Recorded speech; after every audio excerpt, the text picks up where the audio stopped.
आप सबका अभिनंदन और स्वागत। मैं अनुराधा आप सबका धन्यवाद देना चाहती हूँ कि आपने हमारे YouTube और Spotify चैनल्स को लाइक, शेयर, सब्सक्राइब किया और अपने कमेंट्स और सुझाव दिए।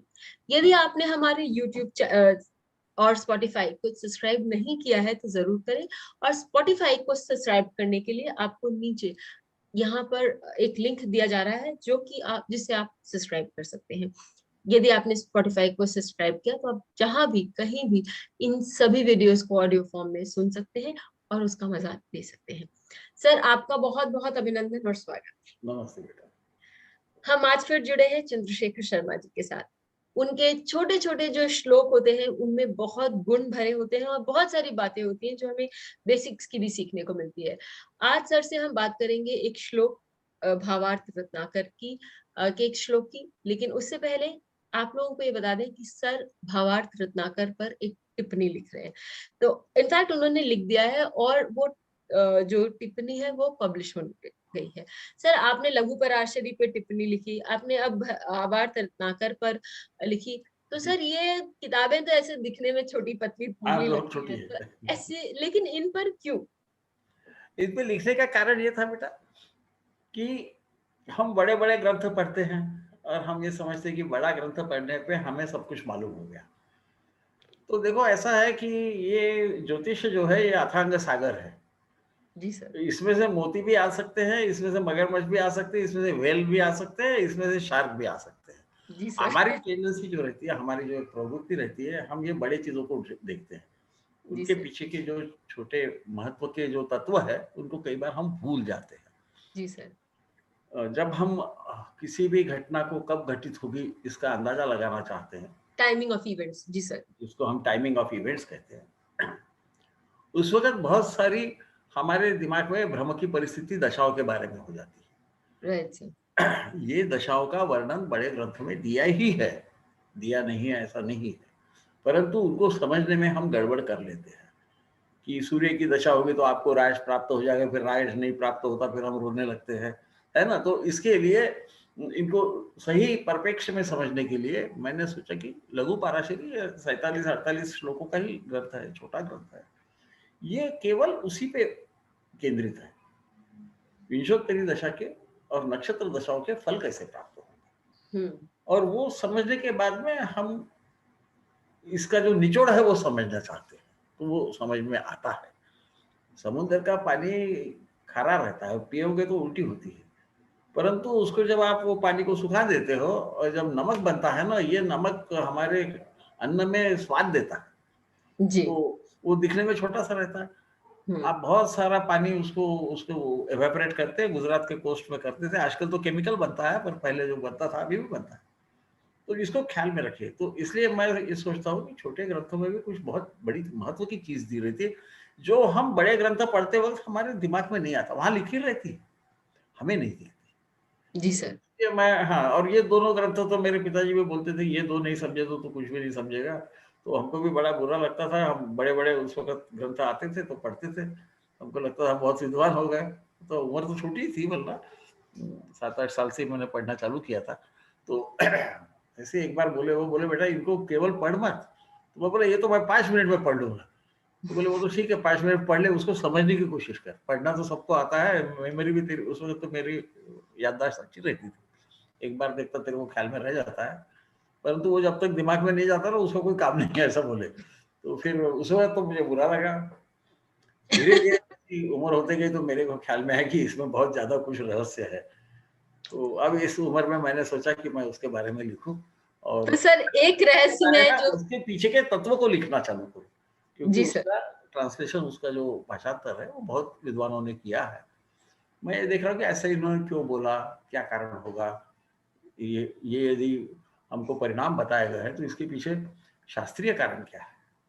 कि भाई किसी ने बोल दिया, शर्मा जी ने बोल दिया, चंद्रशेखर जी वो पक्का, वो ऐसा-वैसा कुछ नहीं, ये शास्त्र प्रत्यक्ष शास्त्र है। वो होना चाहिए ना ज़मीन पे। इसलिए मैंने अब इसमें क्या एक श्लोक है, मज़ेदार श्लोक है। कुटुम्बदाररन्ध्रेषु एक्सट्रीमली सॉरी, चतुर्थे व्ययेऽपि वा सितः कुजश्च शुक्रश्च बलहीनो द्विदारदा। द्विदारदा है ना, 2 बार शादी होती है। दारा का मतलब पत्नी, पत्नी, पति एक ही बात है। हमारे यहाँ उसको कोई बहुत फर्क नहीं पड़ता। ये कुटुंब स्थान में, दारा स्थान में यानी सप्तम में, रंध्र में, अष्टम भाव में, चतुर्थ में और 12वें में यदि सित, ऐसा तो नाम शुक्र का है, परंतु यहाँ शुक्र का अलग उल्लेख किया गया है। इसका मतलब जो सफेद है वो, और चंद्र प्रकाश को भी सित कहा गया है। ये चंद्र की तरफ इशारा करता है, इसे ध्यान रखना चाहिए, क्योंकि वो दिमाग में रहता है सित यानी शुक्र नहीं। हम जब डिक्शनरी बराबर पढ़ेंगे, कोश पढ़ेंगे, तो हमको ख्याल में आएगा कि जो भी चीज सफेद है उसको सित बोलते हैं। इसलिए सित पक्ष बोलते हैं शुक्ल पक्ष। हाँ, जब वो चंद्रमा सफेद रहता है, दिखता है, हाँ, बड़ा होता है, तो उसको सित पक्ष। तो ये जब बलहीन होने से क्यों होता है? क्योंकि हमारा ऐसा कहना है, हमारे विद्वानों का, मेरा तो नहीं, तो मैं विद्वानों में न होने से मेरा नहीं है ऐसा कहना, पर लोगों का कहना है कि यदि गुरु बहुत शक्तिशाली, आपने मंगल बहुत शक्तिशाली है तो शादी टूटेगी, और नहीं तो वो सौम्य मंगल है ऐसा बताते हैं। तो मेरे पास ऐसे बहुत आते हैं, तो मैं सुनते रहता हूँ। तो मंगल वगैरह सौम्य नहीं रहता, वो मंगल रहता है, तो उसमें शक्ति है, वो अलग अलग ढंग से आती है। यहाँ पर उसके बारे में उन्होंने खास बोला है। फिर ऐसा माना जाता है कि शुभ ग्रह तो कोई तकलीफ दे ही नहीं सकते, है ना, यहाँ उसके बारे में भी बोला गया है। और ये बलहीन होते हुए देते हैं, एक बलवान होके नहीं, बलवान होके तो हम समझ लेंगे, है ना। तो अब ये मुझे हमारे अनुराधा जी ने समझाया कि साहब ऐसा आप हवा हवा में बोलते हो, नहीं समझ में आएगा। आप कोई उसका उदाहरण दो, उदाहरण के बगैर, प्रमाण दिए बगैर कोई भी तत्व सिद्ध नहीं होता। तो मैं भी आजकल उनसे थोड़ा सा सीख रहा हूँ। तो माइकल जॉर्डन नाम का एक बास्केटबॉल का जो बड़ा खिलाड़ी प्लेयर है। था, उसका जो हम चार्ट देखते हैं, इसमें हमें अब ये देखिए कि ये कुजश्च शुक्रश्च जो बोला है, तो ये च का कई बार वापर इसलिए किया जाता है कि उसका छंद बराबर रहे, हाँ, और कभी च का अर्थ और भी होता है, तो इसके दोनों अर्थ हो सकते हैं। मैंने कमेंट्री में भी लिखा है कि इनमें से कोई भी, या ये तीनों भी, तो ये तीनों भी जहां लगते हैं वो ये राशि चक्र है माइकल जॉर्डन जी का। यहाँ आप देखेंगे कि मंगल जो है वो द्वितीय भाव में, कुटुंब भाव में बैठा है, वो नीच का होके बैठा है, तो दुर्बल तो हो ही गया। उसके साथ राहु भी है, तो उसकी और ऊर्जा कम कर दी। आपको और आगे जाना है तो मांदी भी वहीं पर है, गुलिक भी वहीं है, तो इसकी शक्ति कम कर, ये निर्बल हो गया है, जिसको आजकल के भाषा में सौम्य मंगल कहा जाता है। तो ये सौम्य मंगल क्या करता है उसको हम देखेंगे। फिर चंद्र जो है वो डेबिलिटी का होके बैठ गया, वो भी वीक है। शुक्र जो है ये दिखने में तो बड़ा शक्तिशाली दिखता है, परंतु हम उसको जब देखेंगे नवमांश में, तो ये छठवां नवमांश है। ये धनु का छठवां नवमांश जो है, 1 से चालू होता है धनु के नवमांश, तो छठवां नवमांश कन्या होकर वो नवमांश कुंडली में नीच का है। सर चंद्रमा भी, सर चंद्रमा भी, चंद्रमा भी है वो, तो अभी आपको तो देखते रहते, मैं तो इसी को बेचारे को देखता हूँ शुक्र को, क्योंकि शुक्र के बारे में लोगों के अलग अलग विचार रहते हैं ना बेटा, कि शुक्र है, शुभ ग्रह है, बहुत अच्छा है, और फिर 12वें का स्वामी है, शयन सुख का स्वामी है, वहां बैठा है, और फिर वो पंचमाधिपति भी है, वो सब है, पर वो उन्होंने बोला है कि ये बलहीन होना चाहिए। यहाँ इंसिडेंटली तीनों भी आते हैं, हालांकि यहाँ षष्ठ भाव का तो उल्लेख किया नहीं है, परंतु षष्ठ, अष्टम और 12 इनको हम त्रिक भाव बोलते हैं। तो हमें कोई भी उस वक्त बताते वक्त उनकी एक पद्धति थी, उस प्रकार से हमको सोचना पड़ेगा कि एक तत्व दे दिया, आप उसको समझ ले जाइए। अब इनका क्या हुआ, जैसा हम देखेंगे कि ये पूरी कंडीशन इन्होंने कंप्लीट कर दी, इन्होंने तीनों की कर दी। हालांकि इसमें से एक भी शायद वही परिणाम देगा। जातक पारिजात ने बोला है कि द्वितीय भाव में मंगल ये विवाह विच्छेद कर सकता है। हालांकि पाराशरी में ऐसा नहीं कहा गया, और उत्तर भारत में ये नहीं माना जाता, परंतु दक्षिण भारत में आप जाओगे तो आपको उसको मानेंगे। मांगलिक दोष मानते हैं। नैसर्गिक कुटुंब यदि टूट गया, कुटुंब क्या है, जातक की जब तक शादी नहीं होती तब वो पिता के कुटुंब का हिस्सा रहता है। तो उसकी शादी हो जाती, उसका खुद का कुटुंब शुरू होता है। वहां मंगल बैठने से वो क्षति पहुंचा सकता है, और जैसे ऐसा आपको देखने में भी आएगा कि वहां से वो ज्यादा तकलीफ देता है, परंतु यहाँ दुर्बल मंगल की बात कर रहे हैं, तो ये महत्व का है। तो इन्होंने क्या किया, इनका जुआनीटा से शादी हो गई दिसंबर 1989 में, और विवाह विच्छेद हो गया 29 दिसंबर 2006 में। इस वक्त शुक्र केतु, केतु मंगल के फल देता है, आपको मालूम है। हाँ। शनि जब इकट्ठा रहते एक के बाद एक, यदि एक ही ग्रह की दशा आई तो वो जो हम लोग लघु पर पराशरी में पढ़ विरुद्ध चुके परिणाम दे सकते हैं। हैं। हाँ। और फिर शुक्र, इसमें शादी होना चाहिए, इसमें इनका विवाह विच्छेद हो गया, ठीक है। फिर इन्होंने दूसरी शादी, ये 2013 में, ऐसी नहीं कि एक के बाद एक शादी की करके, कोई भी लफड़ा था। इवेंट क्रिएटो नाम की महिला से शादी की उन्होंने। वो चंद्र मंगल गुरु और शनि में उनकी शादी हुई। गुरु ये सप्तमेश है इनके लिए, माइकल जॉर्डन के लिए, इसलिए गुरु का विवाह देने की शक्ति आती है उसमें, है ना। तो इस प्रकार से, और चंद्र और मंगल का आपको यहाँ रोल दिख रहा है। पहले जगह आपको शुक्र और मंगल का परिणाम दिखा, यहाँ चंद्र और मंगल का। ये क्यों होता है ये सवाल। तो चंद्र को कामी कहा गया है। चंद्र को माँ से जोड़ते हैं। माँ भी है, वो पानी भी है ना, वो लवण भी है, जो मैंने जब भी कहा, जो नमक जो है वो भी है वो, परंतु वो कामी भी है। कामुक की तो आपको यदि पुराणों में जाना है तो वो रोहिणी के पीछे लग गया तो बाकी को भूल गया, और कभी वो तारा को लेकर, गुरु पत्नी को लेकर भी भाग गया। कहानियां है, क्योंकि क्या है, वो मन है ना, चंचल। वही काम कहाँ रहता है। काम का मतलब केवल सेक्स ऐसे अर्थ में नहीं है, हमारी जो इच्छाएं है वो कहाँ, वो मन में रहती है ना। इसीलिए प्रवज्जा योग में कहते हैं कि चंद्र यदि क्षीण हो और उस पे शनि देखे तो प्रवज्जा प्राप्त होती है।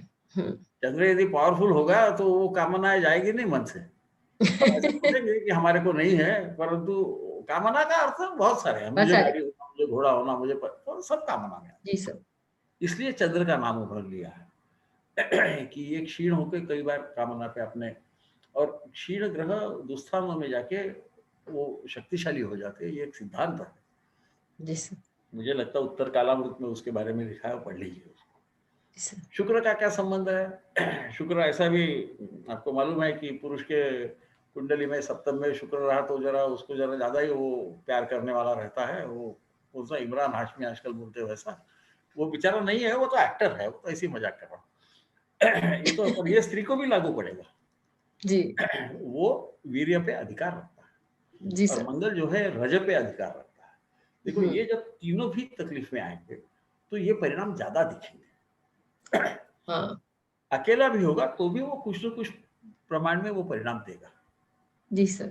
हो सकता है कि केवल अनबन रहे, कोई कारण से दोनों अलग अलग रहते रहे, शादी भले ही टिकी रहे, है ना। हाँ। जैसा हमारे प्रभु रामचंद्र के साथ में हुआ कि शादी तो टिकी रही आखिर तक, कोई डाइवोर्स वाइवोर्स हुआ नहीं, है ना, पर वो कोई ना कोई कारण से विच्छेद हो गया, अलग रहे, ये हो सकता है। तो इस प्रकार से हमको इसको सोचना है, और इसलिए मैं इसको बोलता हूँ भावार्थ रत्नाकर। भाव का जो अर्थ है, उसके जो रत्न जो पड़े हैं समुद्र में, हमारे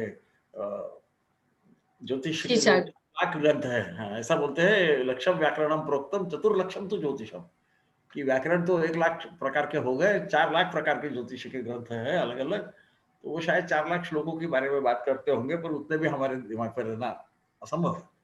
तो उसका ये जो बड़ा रत्नाकर है, इसमें से ये जो रत्न चुन के है उन्होंने भावार्थ रत्नाकर पर रखे। बहुत सुंदर से, और उसमें आपको खासियत ये दिखेगी, मैं और बताना चाहता हूँ भावार्थ रत्नाकर के बच्चों से, आप लोगों ने पढ़ा ही होगा कि उसमें ऐसा कोई एक फॉर्मेट नहीं है कि भाई मेष लग्न है तो उसका स्वामी ऐसा फलाना विस्तारा, फिर वैसा ही वृषभ का वैसा ही कन्या, ऐसा नहीं। कुछ लग्नों के बारे में ज्यादा श्लोक है, कुछ लग्नों में 2 श्लोक में ही उसको लग्नों को कंप्लीट कर दिया, क्योंकि उनको वहां पर जो अनयूजुअल दिखा उसके बारे में, है ना।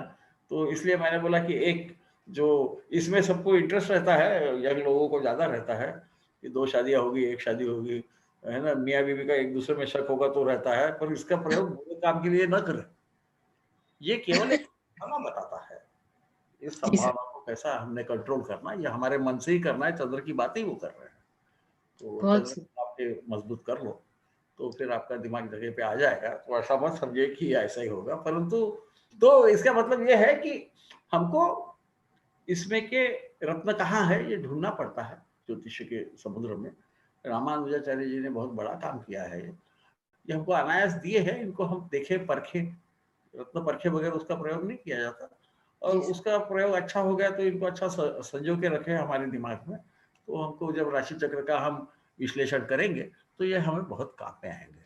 इसमें का बहुत उतना सुंदर। ही बताइए जितना बताना योग्य है, डराइए मत किसी को, ऐसी मेरी आपसे विनती है। Thank you so much sir, ये बहुत सुंदर आपने बताया कि जैसे हम लोग जनरली हमारी ये धारणा रहती है कि यदि मैलेफिक हुआ तो वो मैलेफिक का पापी ग्रह अपन जब बहुत प्रबल होते हैं तो ही अपना रंग दिखाते हैं या तो ही अपना व्यवहार सामने लाते हैं। लेकिन पापी ग्रह यदि नीच के भी हो, बलहीन भी हो, तो भी वो अपना जो स्वरूप है वो दिखाने में सक्षम है। और यदि जो अच्छे ग्रह हैं जिनको हम शुभ ग्रह बोलते हैं वो भी नीच के होके आपके जीवन में प्रॉब्लम्स ला सकते हैं ये। और खासकर कौन बट से भाव में बैठे हैं, इसीलिए वो भावार्थ रत्ना कर रहे हैं। ये भाव से उसका बहुत ज्यादा संबंध आ रहा है, आप देखेंगे कि जी भाव सर, से उसको संबंध लाते हैं। बहुत अच्छा अच्छा है। Thank you so much sir, thank you bell so icon को मच, दबाएं धन्यवाद। ताकि आपको वीडियोस की अपडेट मिलती रहे। हमारे वीडियोस को लाइक करें, शेयर करें, उन पर कमेंट करें और हमारे चैनल को सब्सक्राइब करना ना भूलें।